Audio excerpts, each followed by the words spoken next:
আল্লাহ তাআলা যখন আদম আলাইহিস সালামকে তৈরি করলেন 60 হাত লম্বা করে তৈরি করলেন। আর আমরাও যারা জান্নাতে ঢুকবো আমাদের আকৃতি থাকবে 60 হাত লম্বা। আল্লাহ সাইয়েদনা আদমকে তৈরি করলেন এই জুমার দিনে। আবার সাইয়েদনা আদম আলাইহিস সালামকে পৃথিবীর বুকে তিনি পাঠিয়ে দিয়েছিলেন এই জুমার দিনে। কুলনা হাবিতু মিনহা জামিআ, O Adam go down with your wife, তোমার স্ত্রী হাওয়াকে নিয়ে পৃথিবীতে নাও।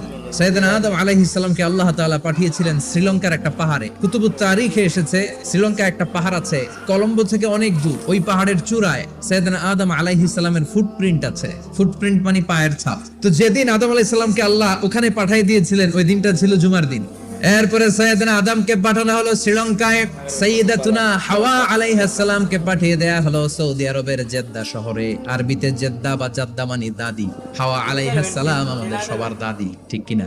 ওনার নামে এই শহরের নাম। বছরের পর বছর সাইয়েদনা আদম আলাইহিস সালাম এবং হাওয়া আলাইহিস সালাম আল্লাহর কাছে ক্ষমা চাইলেন, আল্লাহ ভুল করে নিষিদ্ধ গাছের ফল খেয়েছি, তুমি মাফ করে দাও। আল্লাহ